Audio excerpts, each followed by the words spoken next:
ego is, I am doing, I am, the other one I'm just thinking, I am doing, I am experience, I identify with, and I am experiencing. So these three examples illustrate these three aspects of the false ego. I am the doer, I am identifying with, and I am experiencing. So we'll explain a bit more about the three examples. So I'll read this verse, and then we'll just delve a bit more deeper into it. So text 54 and 55, the Lord says to Uddhava, the soul's material life, his experience of sense gratification, is actually false, O descendant of Dashara. Just like trees' appearance of quivering when the trees are reflected in agitated water, or the earth's appearance of spinning due to one's spinning eyes around, or like the world of a fantasy or a dream. Beautiful examples. Really, the Lord is so kind to give us these examples. So the first example is the example of there is a body of water and the person is on a boat. There are trees that are on the shore and the trees are fixed, not moving. And the trees have a reflection on the water. So the person that is in the boat moving, due to the illusion of the situation, actually thinks that the trees are moving. So in the same way, we transfer the quality of action to something which is not moving. So we are moving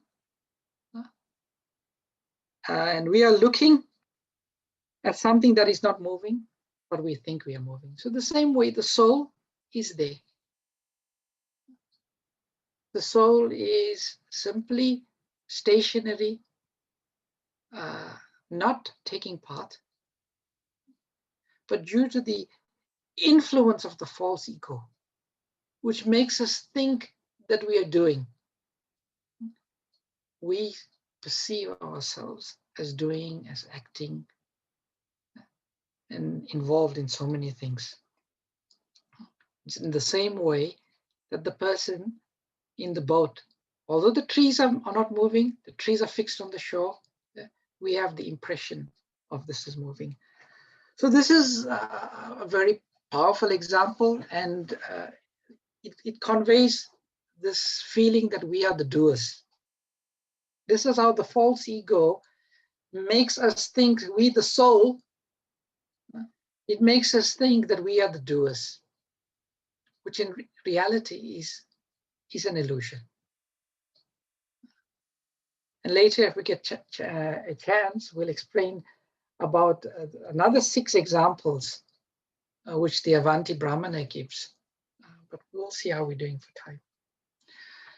So the second example the Lord gives is another very interesting example of how we identify with certain qualities that are experienced. And this is the example of the earth spinning due to one's eyes, one spinning his eyes. So sometimes we do this, maybe we're more like we were in children, we spin round and round and round. But just even if we do this, and suddenly we stop, and everything is moving. We all, that have started when we were children, we go round and round and round and round, and suddenly we stop, and then we see everything is just moving, earth is moving. And, we think everything's moving, but we are stationary. We are stationary.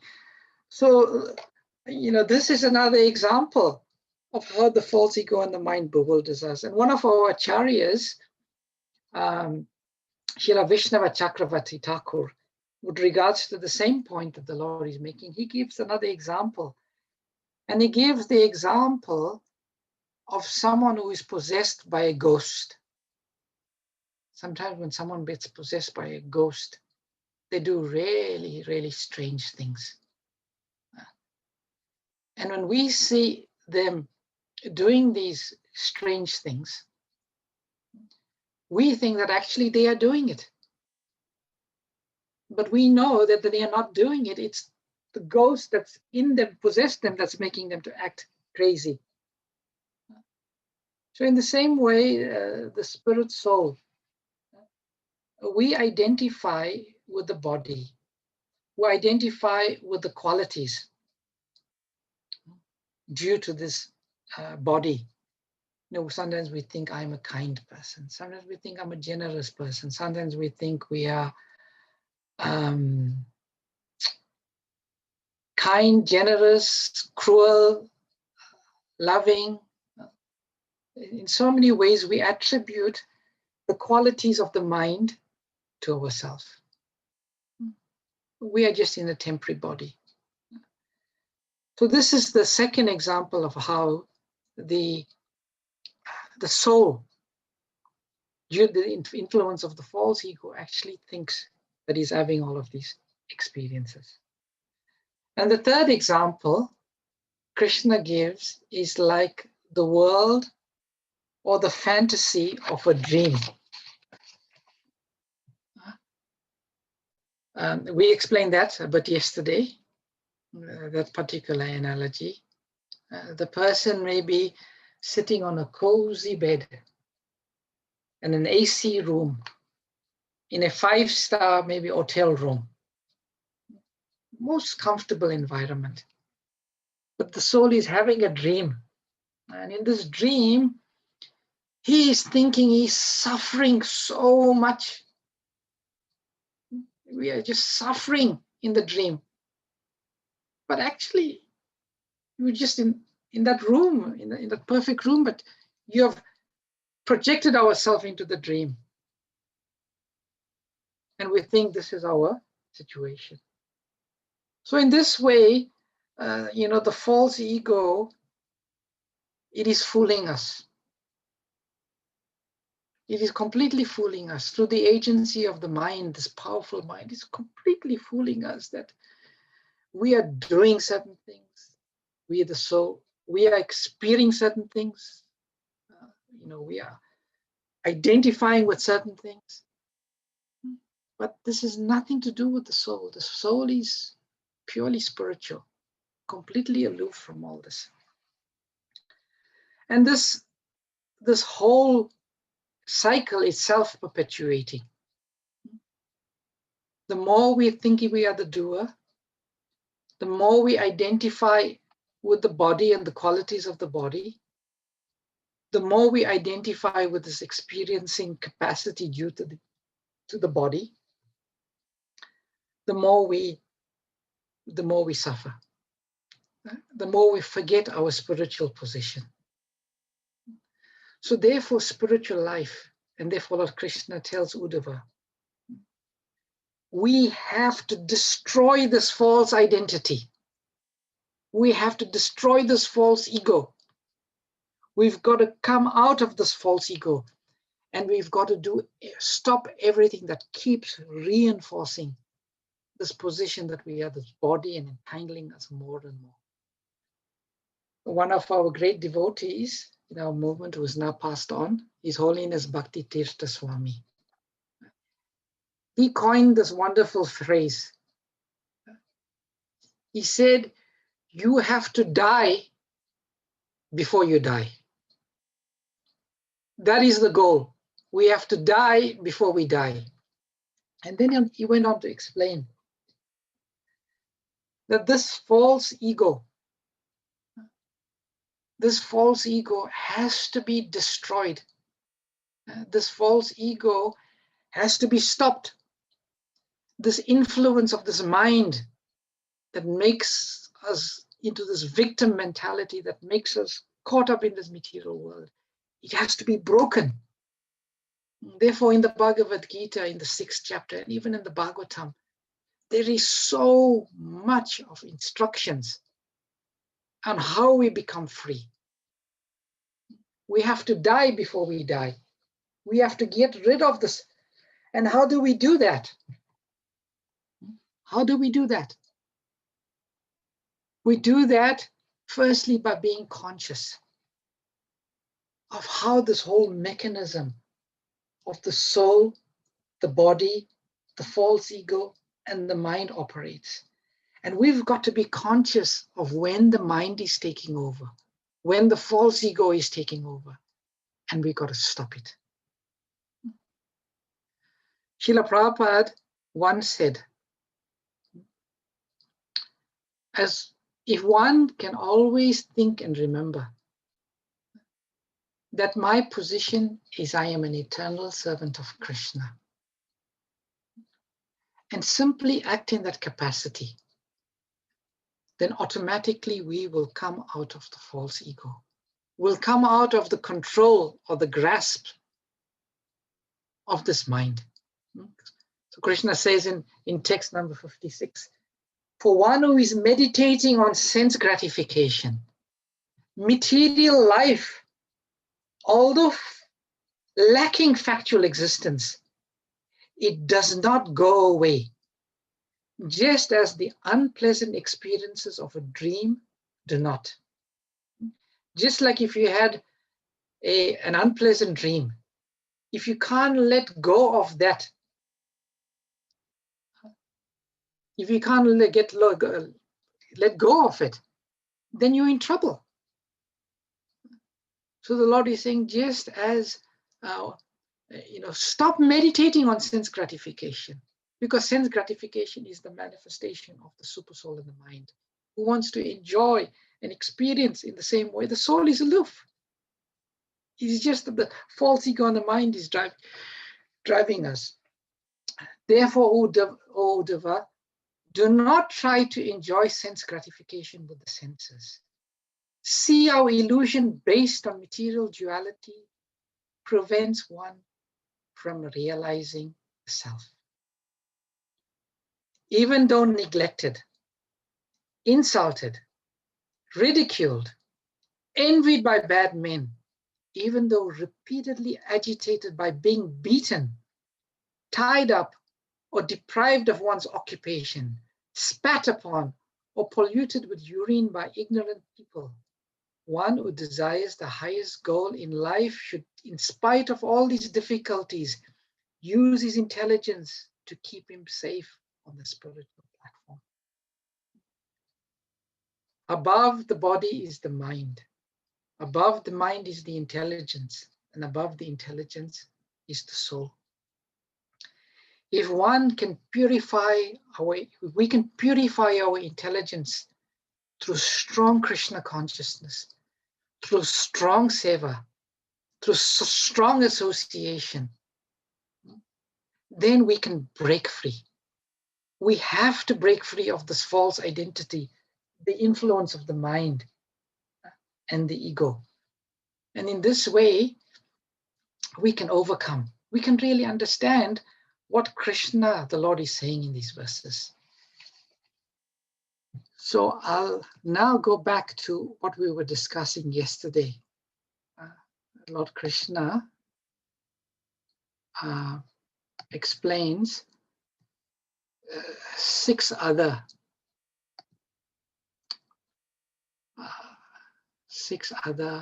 examples. This is in touch. So after explaining this to Uddhava, the Lord wanted to explain to Uddhava now through a story. Just like a wonderful teacher, a very capable teacher,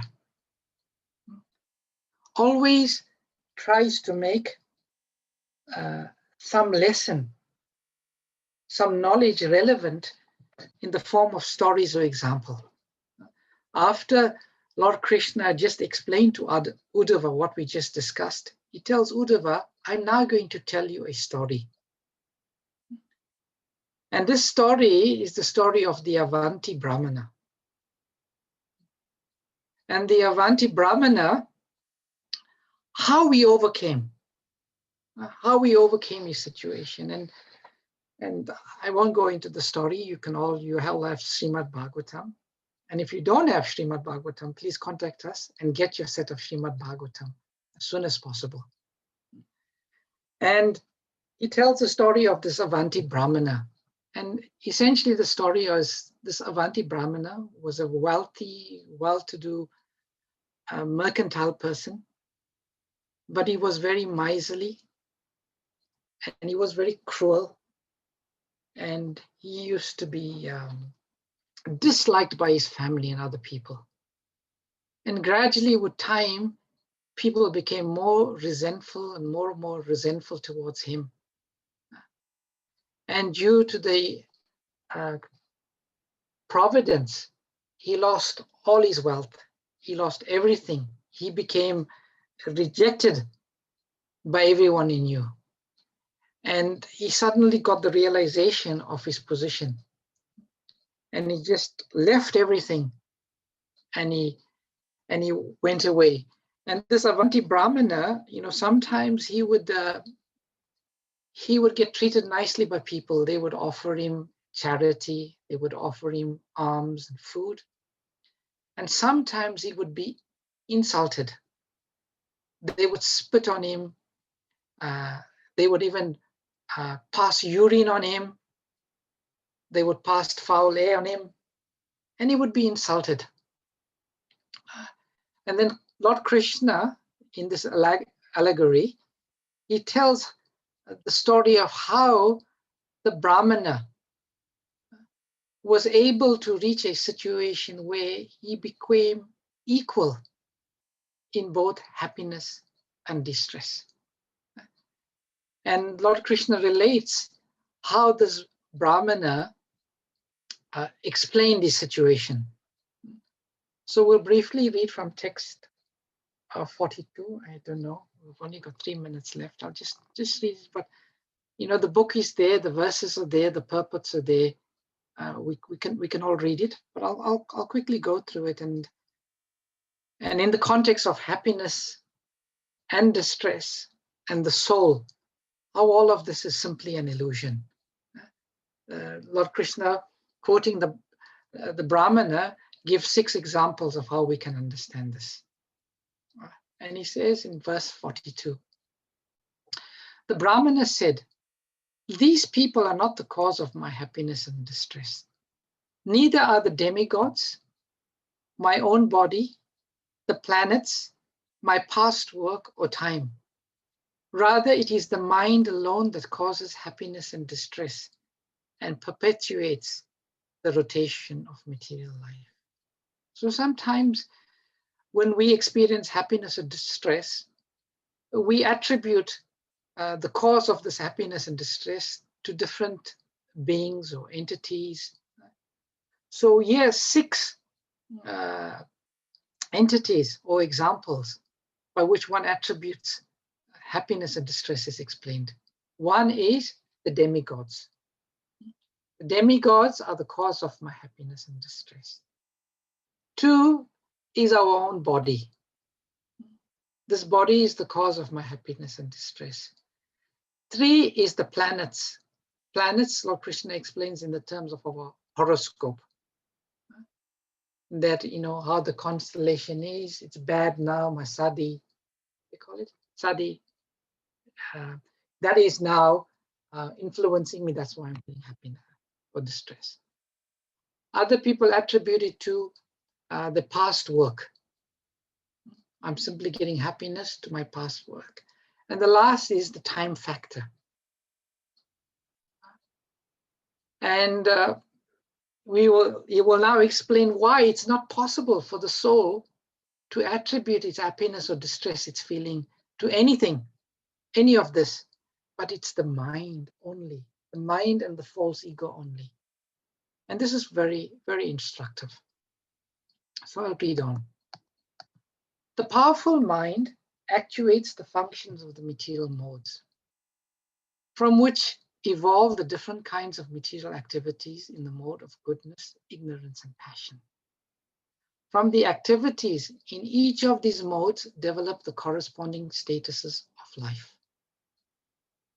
Although present along with the struggling mind within the body, the super soul is not endeavoring because he is already endowed with transcendental enlightenment. The Lord is in this body. All of these things are happening. The Lord is completely unaffected because the Lord is in a transcendental, enlightened position. Acting as my friend is simply witnesses from his transcendental position. I, the infinitesimal spirit soul, on the other hand, having embraced this mind, which is the mirror reflecting the image of the material world, thus I have become engaged in enjoying objects of desire and am entangled due to contact with the modes of nature. So now he's talking about the soul. Due to the influence of the mind, the false ego, which we'll talk about later, we now think, I am enjoying, I am suffering, and in this way, we're entangled. And in contact with the modes of nature, the mode of goodness, passion, and ignorance, they also cast another influence of us, which conditions us in a certain way.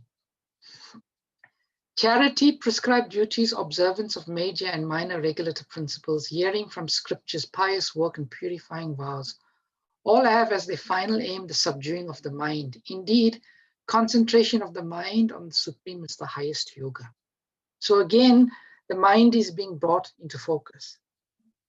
And it is being said here, people, when they do charity, when they do prescribed duties, when they observe regulative principles, when they study scripture, when they do pious work and they purify, they observe purifying vows, all of that ultimately, the aim of all of that is to really subdue the mind, because the ultimate end in all spiritual life, the ultimate purpose of all yoga is to be able to focus the mind on the Supreme Personality of Godhead.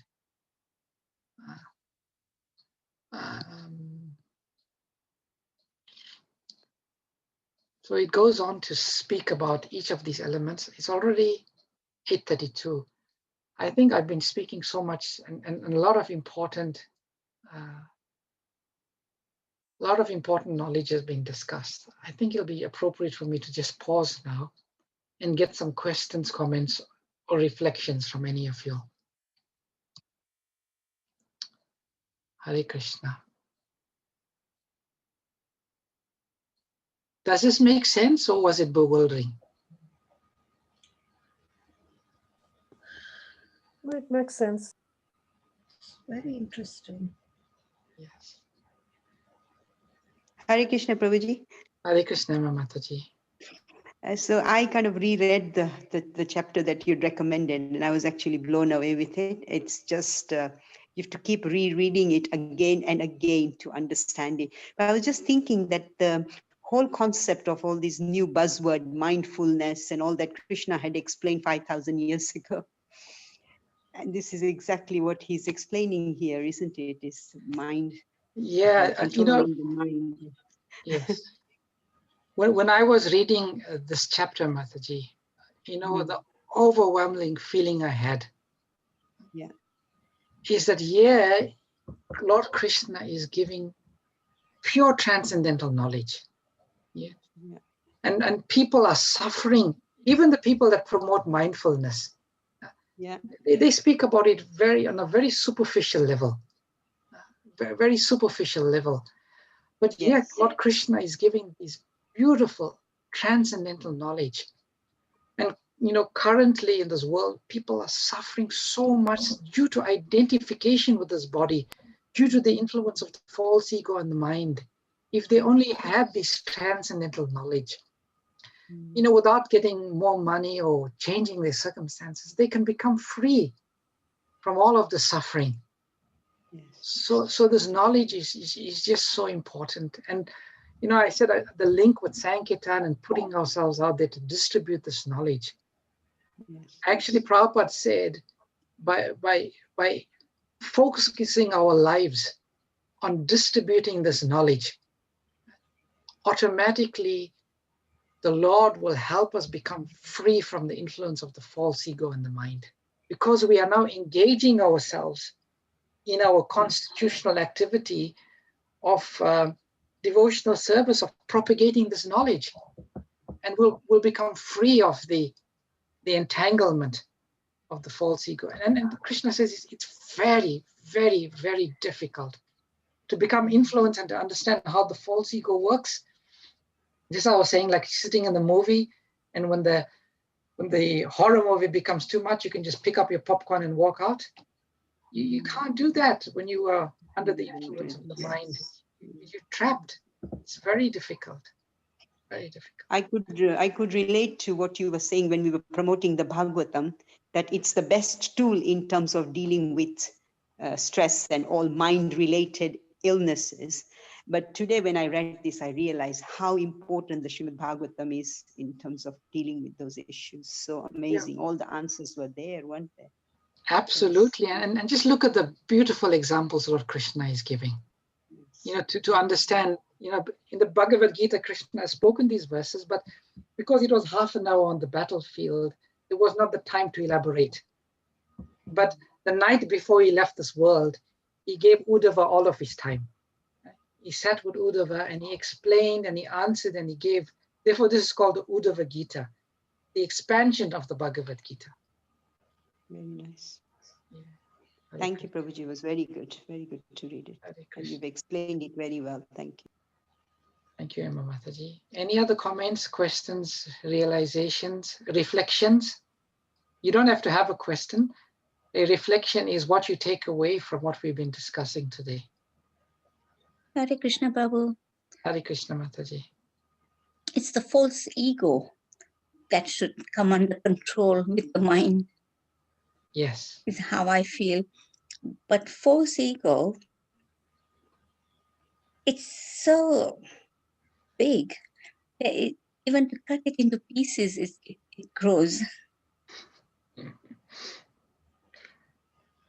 Yeah. So, yeah, the only way we can cut down this is become aware when I keep on thinking, I am doing this.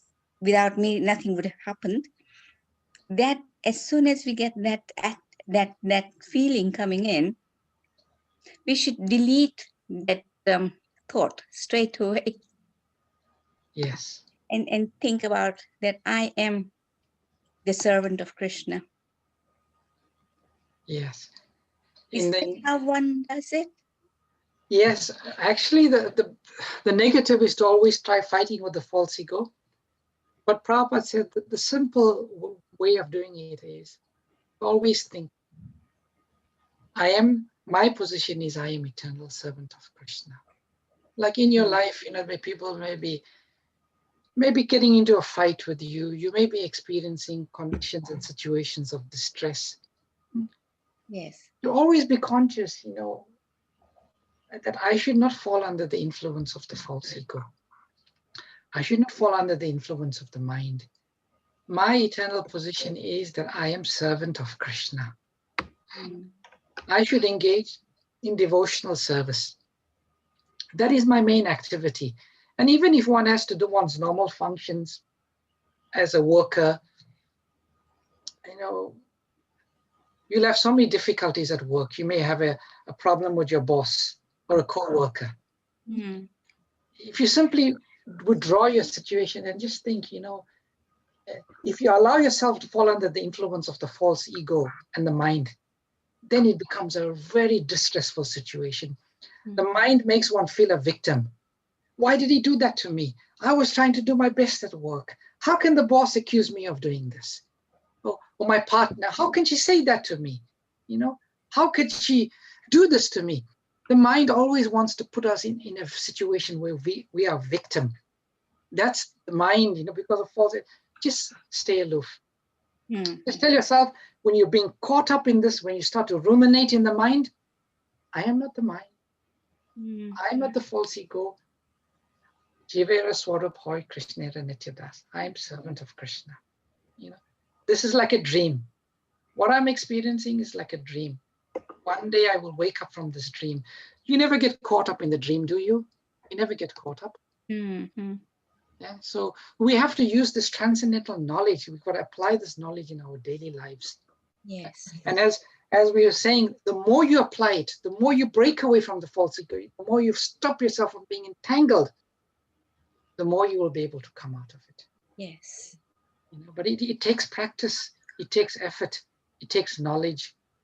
And this is all more easily achieved if we engage ourselves in devotional service and we take the right amount of association. Yes. Association is very important. Yes. Especially association where people can make you understand, like you are making us understand, and that is more beneficial to us. Yes. To actually become aware of all this and apply it. Yes. And Krishna says in the Gita and the Bhagavatam, when we keep reading the Bhagavad Gita in this mood of Krishna, reveal to me, enlighten me.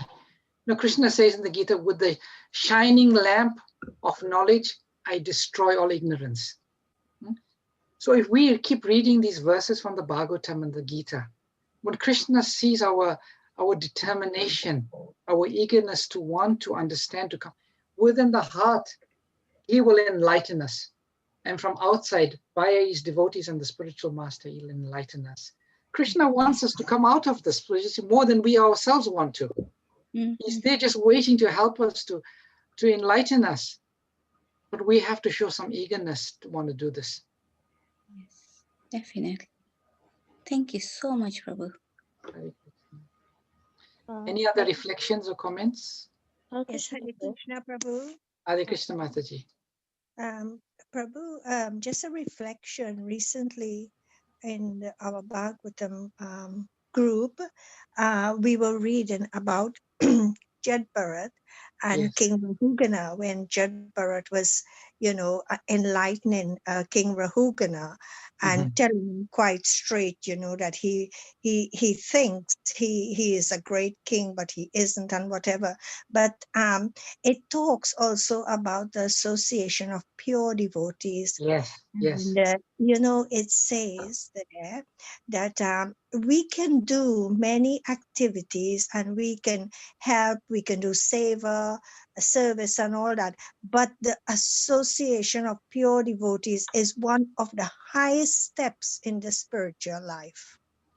Yes, Mataji, I always appreciate that instructions of Jad Bharat to King Rahugana. And he says there, and the same thing Prahlad says, only by the dust of the pure devotees can we overcome this. So, and Rahugana, and so many places in the Bhagavatam, that's a consistent message. The association and the dust of the feet of the lotus feet of the pure devotees is that powerful medium by which we become free.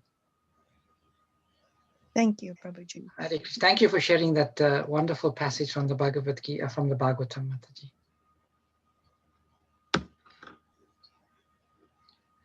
Okay, if there's any other ones? Hare Krishna. Hare Krishna, Mataji. Question about the dust of the lotus feet.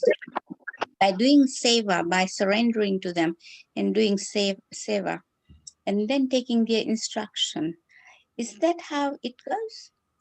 Yes, Prabhupada is explaining what does it mean to take the dust of the lotus feet of a pure devotee. One example, or one understanding is you actually physically take the dust. But Srila Prabhupada says the broader understanding, the more important understanding, is to take the instruction of the pure devotee as one's heart and soul. That is the deeper understanding of taking the dust from the lotus feet of a pure devotee. That doesn't mean only the spiritual master. It also means Siksha gurus and... Yes. Yeah. Yes, Mataji. Thank you. Hare Krishna. Okay, devotees. Meena Mataji, I see you unmuted yourself. Did you want to add something? I was going to ask you about the priests. The priests have obviously followed the Bhagavad Gita, but they, when you have problems in your life and you go and talk to them, they ask you to do certain pujas under certain demigods. So how does that come about then? How does that stand? Because Krishna consciousness doesn't allow you to follow the demigods, does it? No. I mean, if you go to some astrologer, they will say, put this ring to counteract the negative influence and use this rudraksha and put this yantra in a certain corner. and this will all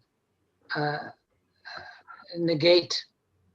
You know, it has some effect, but you know, the force of karma, the force of time, the force of the material energy, you know, is so powerful. You can only maybe temporarily alleviate or hold back. Therefore, it is said, you know, there's different types of karma. There's parabdha, aparabdha, and kuta. There's 4 types of karmas, you know. So some of these actions, they can only negate or deal with certain types of karma, but they cannot deal with certain other types of karma. So they have limited effect. But it is only devotional service to Lord Krishna can destroy all types of karma. So, you know, by going and seeing these pundits and doing some of the recommendations, you may get some limited benefit, but you won't get the true and the ultimate benefit that comes from devotional service to Krishna. Because as Prabhupada says, with his tiny toe, Krishna can kick away the effects of all the planets and the demigods. Definitely, yes.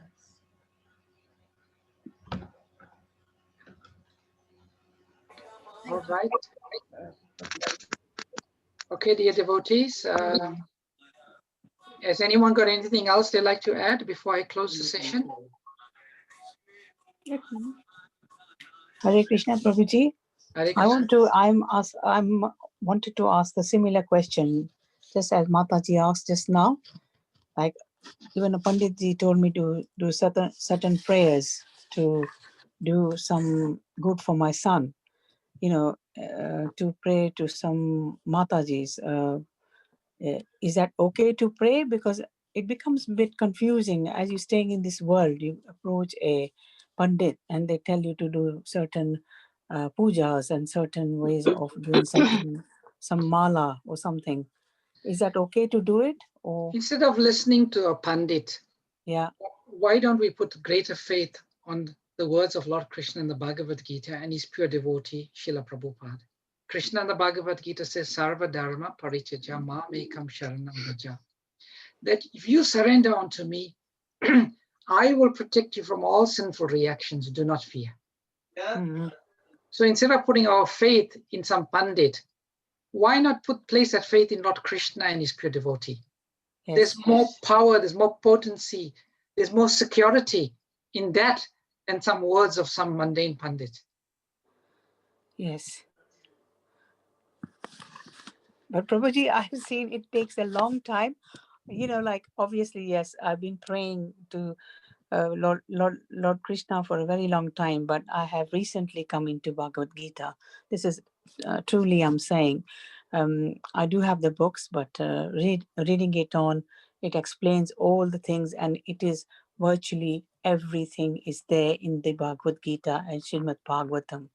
It teaches us all how to behave in this world, what sort of prayers we should do, and it's all in there.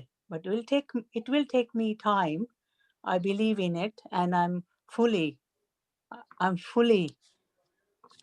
the das or dasi of Lord Krishna. You know, now I'm realizing that Yeah. Surrender, Mataji, can happen. surrender. Yes, Yeah. It surrender. can happen Fully. instantaneously, or it's a journey. For most people, It's a surrender journey. is a journey. It's a Yeah, journey. Prabhuji is a journey for me. Yes, Mhm. it is a big journey. Hopefully, I will get there. Thank you, You will, Prabhuji. Mataji. Hare Krishna. Hare Krishna. Thank you. Hare Krishna Prabhu. Hare Krishna. I want to clarify something. This today's class is totally, I don't know whether my understanding is correct. It's speaking about nowadays people you're born with one body, but then you think, no, I'm not this body, I'm a different body. All these so many things are happening nowadays. You know, I'm not male and I'm not female. You know, all that. So it's all just because of what you explained in this class. Is it correct that I can get that? Because we are totally thinking about our body, and and also we want to get recognition. So again, false ego playing. So that's the reason that we think this is not my body, I'm a different person. Like, Yes, so can I? yes, yes, Mataji. Everything is in some guise or the other, Yeah. is the effects of the false ego in the mind. Right. Yeah. Okay. Yeah. Yeah. Mm. Thank you very much, Prabhu. Thank Hare Krishna. Okay, devotees, thank you so much for your time and your participation and your wonderful questions. All glories to Srila Prabhupada, all glories to your wonderful service. Hare Krishna. Thank you, Prabhuji. Thank you, Hare Krishna.